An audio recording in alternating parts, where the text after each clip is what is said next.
అనేక సంవత్సరాల నుంచి 170 యాక్ట్లో తాతల తరుణులు కానీ వారసం వస్తున్న భూములు ఖమ్మం ఉపేందర్.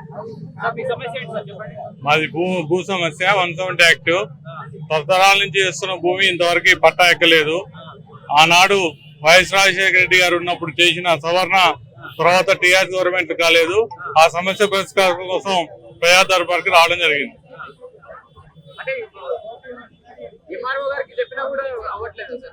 ఆ ఎంఆర్ఓ గారికి చెప్పినా కూడా అది ధరణి అనే వెబ్సైట్ రావడం వల్ల సగం భూములు వేరే వాళ్ళ పేరు మీద ఎక్కినాయి, మా పేరు మీద ఎక్కలేదు. మా పేరు మీద ఎక్కాలంటే మళ్ళీ ప్రజా దర్బార్ వారిని సమస్య పరిష్కారం అవుతామని ఇక్కడికి రావడం జరిగింది.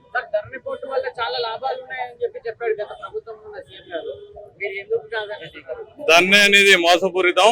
ఒక రాజకీయ నాయకులకి కేసీఆర్ కుటుంబానికి ఉపయోగపడింది తప్ప సామాన్య రైతులకి ఉపయోగపడలేదు.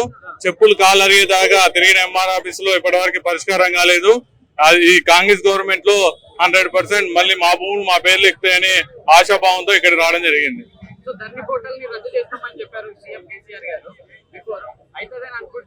ధరణి పోత అయితే భూమాత రావడం వల్ల మాకు ఏదైతే రైతులు ఉన్నాయో ఆ రైతులు పట్టాలు మా పేర్ల మీద ఎక్కుతాయని ఆశాభావం చేస్తున్నాం. ఎంజాయ్మెంట్ సర్వే కూడా పెట్టి ఎవరైతే ఫీల్డ్ మీద ఉన్నారో వాళ్ళు పట్టాలు ఇవ్వాల్సిందిగా కోరుతున్నాం.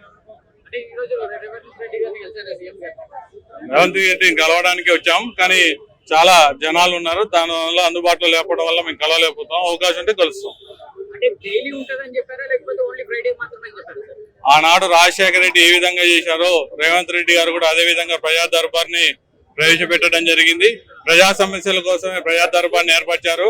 100% ప్రజా సమస్యలు ఏర్పడతాయనే ఆశాభావంతో మేము ఇక్కడికి రావడం జరిగింది. చెప్పండి సార్. మా పేరు సూరారం కుత్బుల్లాపూర్. సూరారం కుత్బుల్లాపూర్. మేము అక్కడ చెరువు కబ్జా అవుతుంటే 2015 నుంచి చేస్తున్నాము.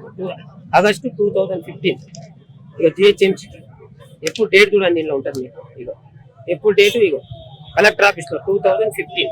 అప్పటి నుంచి పైరవి చేస్తున్నాం. ఒక్కసారి కాదు, ప్రతిరోజు పేపర్లు వేపించడం. అది 11 ఎకరాలు ఉండే, దాన్ని 3 ఎకరాలు తెచ్చిండ్రు. ఈ ఎలక్షన్ లోపల మొత్తం టోటల్ అయిపోతుంది. రేవంత్ అన్న వచ్చింది కదా, అది పట్టించుకుంటాడని ఆయనకు రిక్వెస్ట్ గా చేద్దామని ఇది ఒక లాస్ట్ ఛాయిస్ గా ఈ దానికి వచ్చినాం. చూడండి ఆర్టీఓ దాంట్లో కూడా వేసినాం. ఇది బరాబర్ గవర్నమెంట్ ఇదే చెరువే అని చెప్పి మా కలెక్టర్ నుంచి కూడా వచ్చింది. ఆర్టీఓ దాంట్లో కూడా వేసి ఇక రేవంత్ అన్న కొత్తగా ఇస్తామని చెప్పి వచ్చినాం.